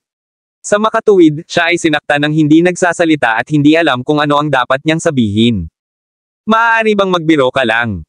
Ayaw mo talaga akong pretuhin. Nagpatuloy si Gerald at tinanong siya. Siyempre hindi. Taos puso akong gustong pretuhin ka sa isang pagkain. Panipi. Agad itong tinanggihan ni Kai. Sa kasalukuyan, nais niyang lumabas si Gerald. Tiyak na hindi niya makaligtaan ang pagkakataong iyon. Bibigyan kita ng isang pagkakataon na ibinigay ang iyong katapatan. Sinabi ni Gerald na may mababang boses, ipadala ang mga detalye sa aking telepono. Matapos niyang sabihin iyon, isinabit niya ang kanyang telepono. Sa kabilang dulo ng telepono, sinuntok ni Kai ang dingding. Labis siyang napinsala sa pag-uugali ni Gerald, ngunit medyo nasisiyahan siya dahil sumang-ayon ito kay Gerald. Tiyak na maaari niyang tiyak na mawala si Gerald sa kanyang reputasyon sa oras na hanggat maaaring lumabas si Gerald. Gerald, dahil hindi ko ito magagawa sa malupit na paraan, susubukan ko ang malambot na paraan. Hindi ako naniniwala na wala kang mga kahinaan. Pinaikit ni Kai ang kanyang mga mata at itapon ang kanyang ngipin habang sinabi niya ito. Ang kanyang mukha ay puno ng kadiliman. Matapos ipadala ang lokasyon ng hotel kay Gerald, hiniling niya kaagad ang kanyang confidential na bumalik sa kanyang silid. Ano ang mali, batang master? Madaling sumugod ang kanyang confidential. Nag-ayos ka ba ng mga bagay sa hotel? Tinuro ni Kai ang pintuan. Matapos isara ng kanyang subordinate ang pintuan, tinanong siya sa kanya. Oo, nagbook ako ng isang pribadong silid sa tuktok na palapag. Tumango ang kanyang confidential. Nasaan ang mga mag-aaral sa universidad? Patuloy na tinanong siya ni Kai. Natagpuan ko rin sila. Binayaran ko ang bawat isa sa kanila ng $500. Sobrang nagtutulungan sila, at naghihintay na sila ngayon sa silid ng hotel. Panipi. Ang confidential ay patuloy na sumasagot sa kanyang mga katanungan. Nasaan ang gamot? Tumango si Kai sa kasiyahan. Naniniwala siya na tiyak na masisira niya si Gerald sa isang lakad hanggat ang lahat ay handa ng mabuti. Narito rin ito. Nagbigay ako lalo na ng isang order at hiniling na pumunta sa tanggapan ng kaugalian upang makuha ito. Ito ay halos hindi pinigil doon. Ang confidential ay naglabas ng isang bote ng brown na gamot mula sa kanyang bulsa at ibinigay ito kay Kai. Kinuha ito ni Kai at tiningnan ito ng ilang sandali. Pagkatapos ay inilayo niya ito ng random bago siya kumuha ng isang stack ng $100 na bill mula sa kanyang pitaka at itinapon ito sa harap ng kanyang confidential. Ginawa mo ang isang magandang trabaho sa oras na ito. Salamat, young master. Salamat. Agad na hinawakan ng confidant ang lahat ng pera. Gamit ang perang iyon, hindi lamang siya maaaring magkaroon ng isang grand feast, maaari pa siyang magsaya sa 2 B-list o C-list na kilalang tao sa Japan. Kung ito ay isang mag-aaral sa universidad, maaari pa niyang panatilihin siya bilang kanyang may bahay sa loob ng 1 hanggang 2 taon. Kinuha ang pera, pagkatapos ay umalis siya ng mabilis. Kabanata 2237. Sa ilang araw na siya ay nagtatrabaho para kay Kai, nalaman niya na hindi siya maaaring manatili sa tabi ni Kai. Kung hindi, maaaring sabihin niya ang mali at magkamali. Ito ay marahil ay makakakuha sa kanya ng problema. Kahit na tumayo siya roon ng hindi gumagalaw, magiging target din siya para kay Kai upang maipalabas ang kanyang damdamin. Mabilis na lumipas ang isang hapon. Sa isang sulyap ng isang mata, bumagsak ang gabi. Pinalayas ni Gerald ang tainga at nakarating sa hotel batay sa lokasyon na ipinadala ni Kai. Inihayag lamang ni Gerald na lalabas siya upang malutas ang isang maliit na issue. Sa makatuwid, hindi niya dinala ang sinuman. Pagkatapos ng lahat, si Kai ay isang kontrabida. Mayroong tiyak na mga tao na naghihintay sa kanya. Ayaw ni Gerald na ang iba ay kumuha ng panganib sa kanya. Tulad ng napark niya ang kanyang sasakyan sa parking lot ng hotel, isang waiter ang sumakay sa kanya. Maaari ko bang malaman kung ikaw si G. Gerald Crawford? Bago ganap na gamulong si Gerald sa bintana, yumuko ang waiter sa kanyang katawan at nagtanong. Oo, ako iyon. Tumango si Gerald. Mister, matagal nang naghihintay sa iyo ang Kanagawa. Sinabi niya sa akin na dapat akong maghintay dito. Panipi. Binuksan ng waiter ang pintuan ng kotse para kay Gerald at inilagay din ang kanyang kamay sa bubong ng kotse. Humantong sa daan. Lumabas si Gerald sa kotse at sinundan siya sa hotel. Si Kai, na naghihintay sa pribadong silid, ay tumanggap ng balita na nakarating si Gerald sa hotel. Kumilos ng natural mamaya. Si Gerald ay hindi isang ordinaryong tao. Kung kaoy na hinala kang kumilos, tiyak na makikita niya na may mali. Pagkatapos, maaari pa tayong mamatay dito, hayaan mong gawin ang isang bagay sa kanya. Inalis ni Kai ang kanyang telepono at gaanong sinabi sa kanyang confidential. Huwag kang mag-alala, batang master. Tiyak na hindi ko may spill ang mga beans. Ang kanyang subordinate ay huminga ng malalim at tumango. Sa sandaling sinabi nila iyon, binuksan ni Gerald ang pintuan at pumasok.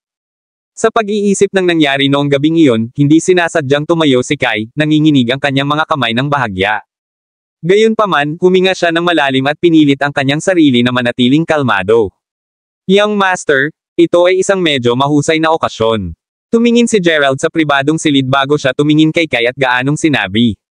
Tulad ng para sa subordinate sa tabi ni Kai, hindi niya sineseryoso ang subordinate. Siyempre kailangan kong maging mapagbigay upang maglingkod sa iyo. Kung hindi man, paano ito magiging karapat-dapat sa iyong pagkakakilanlan? Panipi. Unti-unting pinagaan ni Kai ang kanyang pag-igting. Sa pagtingin kay Gerald, naglagay siya ng isang peking ngiti at sinabi. Kung gayon, umupo tayo. Wala akong kinakain ngayon, sa pamamagitan ng paraan. Tila maswerte ako na masisiyahan ako sa mahusay na pagkain ngayon. Panipi. Hindi nag-abala si Gerald tungkol sa kanila, at direktang naupo sa upuan, nilamon ang pagkain. Tulad ng para sa pinggan, si Gerald ay hindi nag-aalala sa kung sila ay nalasan o hindi. Pagkatapos ng lahat, mayroon siyang espiritu ng primordial ng Herculean upang maprotektahan siya. Kahit na ito ang pinakamalakas na lason sa mundo, hindi ito magiging epektibo. Si Gerald ay kumakain ng taos puso. Nang makita iyon, medyo masaya si Kai. Hanggat kumain si Gerald, nangangahulugan ito na mas nakaka-relax siya. Pagkatapos, magiging mas maginhawa para kay Drog Gerald mamaya. Gerald, hayaan mo akong magpanukala ng isang toast sa iyo. Marami akong nasaktan sa iyo sa nakaraan. Ngayon na iniisip ko ito, nasa linya na ako. Inaasahan kong maaari tayong maging mabuting kaibigan sa hinaharap. Bago magtagal, itinaas ni Kai ang kanyang baso ng alak. Ang kanyang tasa ay napuno ng kapakanan, na kung saan ay napakababang porsyento ng alkohol. Sa kabilang banda, ang alak sa Gerald's Cup ay higit sa 70%. Para sa isang kalasing tulad ni Kai, tiyak na siya ay kumatok pagkatapos na magkaroon siya ng 2 baso ng ganoong uri ng alkohol. Walang problema. Kung mayroon akong isang kaibigan na katulad mo na may katayuan, tutulungan mo akong malutas ang lahat ng mga problema na kinakaharap ko sa hinaharap, di ba? Tumawa ng malakas si Gerald. Pagkatapos ay itinaas niya ang baso ng alak at direktang bumagsak ito. Ang lasa ng malakas na alak ay kumalat sa bibig ni Gerald. Tiyak, nakita niya ang mga taktika na iyon. Kabanata 2238. Kahit na hindi ito nakagawa ng maraming epekto sa kanya, nagkukunwari pa rin siya na parang hindi siya mahusay sa pag-inom. Walang tigil siyang iginuhit sa malamig na hangin. Gerald, parang hindi ka masyadong mahusay sa pag-inom. Nang makita ang hitsura ni Gerald, naging mas tiwala si Kai. Tama iyon. Mahina ako sa pag-inom. Karaniwang nalasing ako pagkatapos ng 2 hanggang 3 baso ng alak. Panipi. Sinulat ni Gerald ang mga salita ni Kai at sinabi ito. Sa katotohanan, ang uri ng alak na iyon ay hindi nakakaapekto sa kanya. Ang higit na uminom niya, mas kakailanganin niyang pumunta at umihi. Maaari pa niyang gamitin ang kanyang Herculean primordial na espiritu upang ma-evaporate ang ihi sa kanyang katawan. Kami ay ang parehong uri ng mga tao. Pagkatapos, kumain muna tayo. Hindi hinikayat ni Kai si Gerald na uminom ng mas maraming alak. Kung hindi, maaaring maramdaman ni Gerald na may isang bagay na hindi maganda. Bukod, si Kai ay hindi na nag-aalala na matapos niyang malaman ang tungkol sa kung magkano ang maiinom ni Gerald. Pagkatapos ng pagkain, ang isa ay hindi bababa sa kinakailangang uminom ng 4 hanggang 5 baso ng alak. Pinagpapawisan mo ako. Ibinagsak ni Gerald ang baso ng alak at patuloy na kumakain ng pagkain sa harap niya. Tinitigan lang siya ni Kai.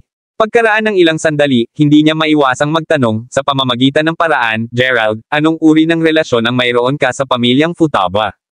Paano mo sila matulungan ng labis kapag ikaw ay isang Westoner? Maaari bang umibig ka kay Fujiko? Panipi.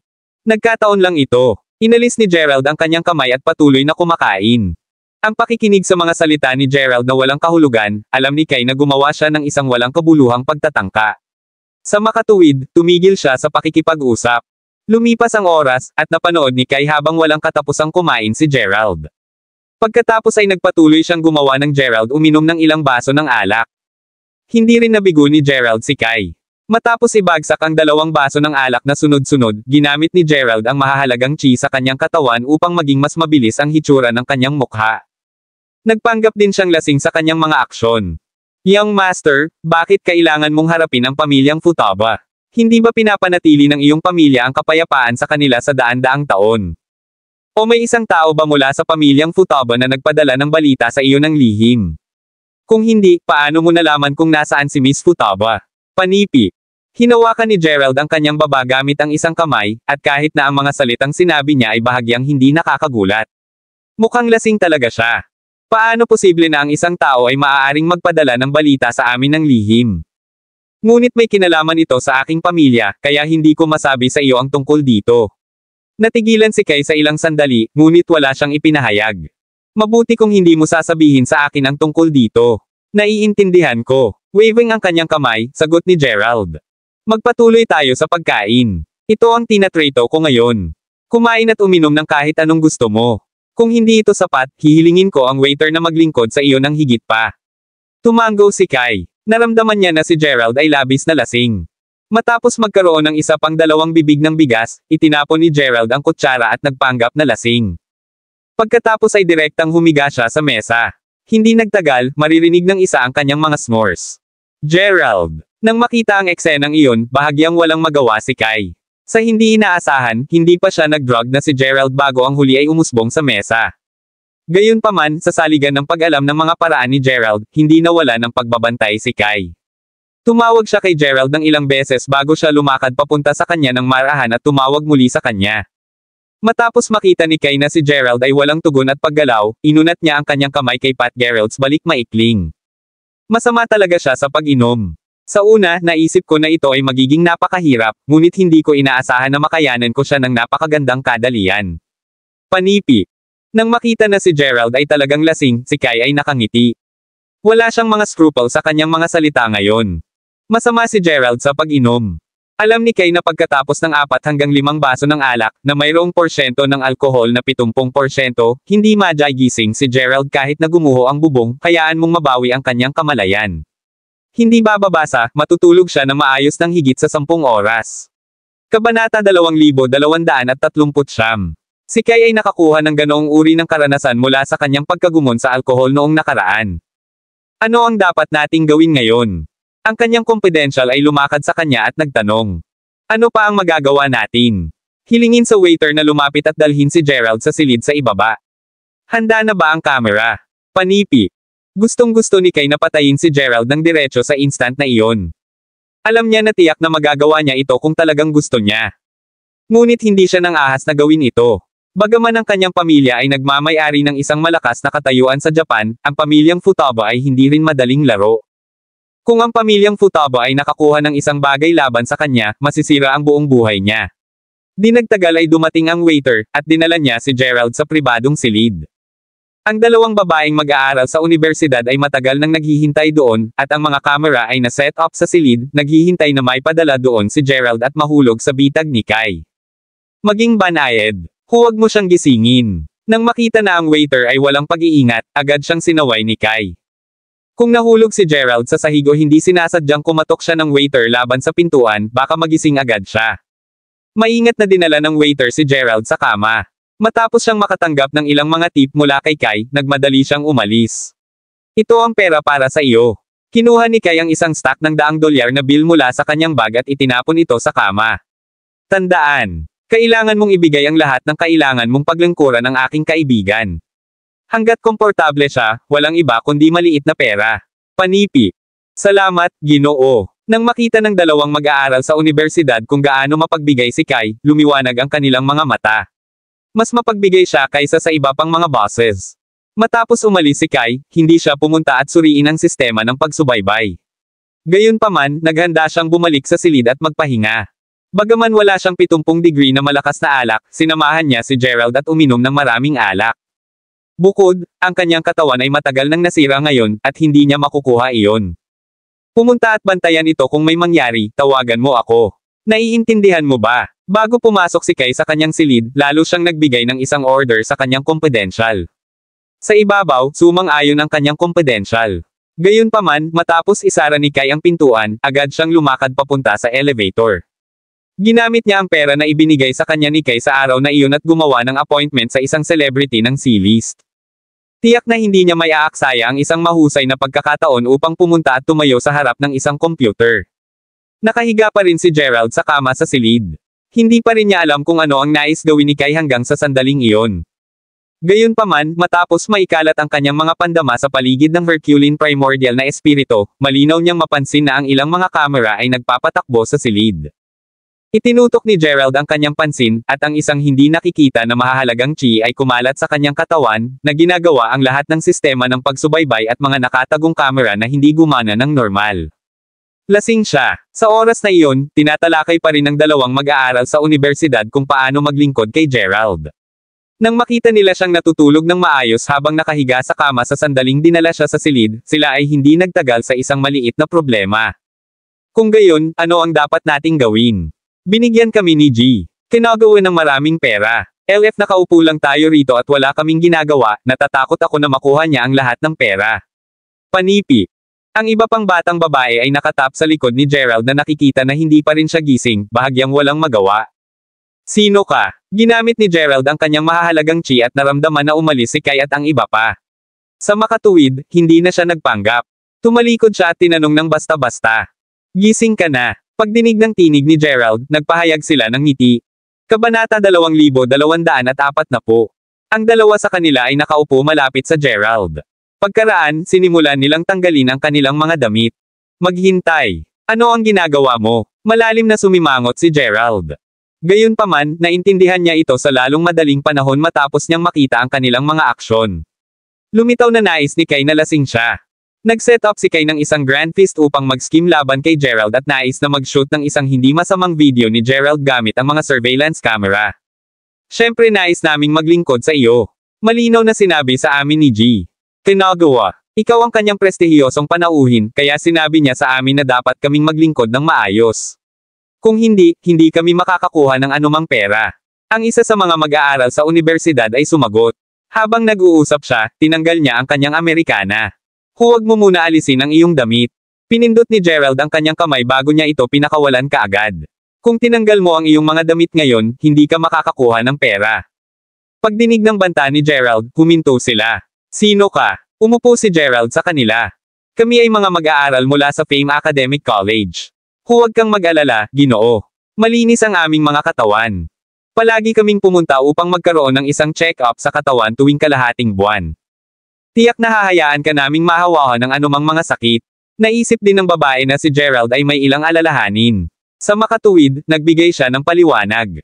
Kumilos ang iyong sarili ng maayos at umupo doon. Si Gerald ay bahagyang naiinis. Ang mga babaeng ito ay hindi gumawa ng mabubuting gawa. Talagang nakikibahagi sila sa mga naturang gawain sa pamamagitan ng pagmamanipula ng kanilang mga katawan upang kumita ng pera. Bagaman, maaari silang kumita ng pera ng mabilis, ikinalulungkot nila ito isang araw. Sa oras na iyon, hindi nila malulinas ang kanilang mga katawan. Okay. Tumango ang dalawang babae. Hindi maiiwasang nadama ni Gerald na medyo nakakatawa ito nang makita niya ang mga ito na kumikilo sa kanilang sarili. Hindi niya alam kung paano nagkaroon ng ideya si Kai. Talagang nais ni Kai na gamitin ang ganitong uri ng taktika upang makitungo sa kanya. Tiyak, imposible na mag-iwan siya ng ganyan. Dahil nais ni Kai na mapupuksa siya, kailangan niyang bigyan si Kai ng ilang anyo ng tugon. Mag-iwan ka lang. Tumalikod si Gerald at tiningnan ang dalawang tao sa harap niya bago siya sinabi sa kaunting kawalan ng tiyaga. Ngunit kung umalis tayo tulad nito, hindi namin makakakuha ng pera. Ang dalawang babae ay tumingin sa bawat isa. Naisip nila na ang pera ay mas mahalaga kaysa sa anupaman. Kung hindi, hindi nila gagawin ang ganoong bagay. Kung hindi ka umalis ngayon, ginagarantiyahan ko na hindi ka makukuha ng pera na mayroon ka ngayon. Nakasimangot, tiningnan ni Gerald ang mga pamamaga ng mga bag sa tabi nila. Sa makatuwid, maaari niyang hulaan na ang mga bag ay dapat na puno ng maraming pera. Hayaan mo na, pagkatapos. Alam ng dalawang kababaihan na ang lalaki sa harap nila ay prestihiyosong panauhin ni Kai. Sa makatuwid, ipinapalagay nila na ang sinabi niya ay totoo. Agad silang bumangon mula sa kama at naglakad sa labas. Kung kailangan nilang isuko ang pera na kanilang natanggap, gagawa sila ng isang walang kabuluhang pagtatangka sa pamamagitan ng pagpunta doon.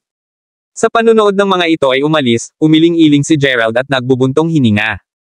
Hindi niya nais na alagaan ang mga uri ng mga tao, at hindi rin niya ito nagawa. Dahil nakarating sila sa ganoong estado, lalala lang sila. Ang paninigarilyo ng isang sigarilyo, isang pag-iisip na lumitaw sa kanya. Kung hindi niya alam ang tungkol sa mga gawain na may kaugnayan sa mga sinaunang lugar ng pagkasira, maaaring naghintay siya doon ng mas mahabang panahon at ginamit ang iba pang mga pamamaraan upang mapupuksa ang mga pamilyang Kanagawa at Hanyu. Gayunpaman, ngayon alam niya na mayroong isang bagay na may kaugnayan sa tribo ng Sidam at pagnanasa ng isla sa mga sinaunang pagkasira, hindi na niya maantala ang kanyang oras doon. Kung mapupuksa niya ang dalawang pamilya na iyon ng mas maaga, maaari siyang bumalik sa mga sinaunang pagkasira kanina. Matapos malaman ang mga lihim ng pagnanasa sa isla, oras na upang iligtas ang kanyang mga magulang at kapatid na babae. Sa makatuwid, nagpasya si Gerald na kunin ang pagkakataong iyon at mapupuksa ang problema, na kung saan ay ang pamilyang Kanagawa, sa isang lakad. Bagaman medyo mahirap kung nais niyang puksain ang pamilya na iyon, maalis niya muna si Kai. Sa pag-iisip nito, dumiretso si Gerald sa labas ng silid. Gamit ang espiritu ng primordial ng Herculean upang madama ang paligid, natagpuan niya ang silid ni Kai ng may kadalian. Sa sandaling malapit na siyang kumatok sa pintuan, tumigil ang kamay sa mid-air. Maraming salamat mga Kamaster sa walang sawang pagsusubaybay, isang like, share, and subscribe naman dyan mga Kamaster. Abangan ang susunod pang mga kabanata.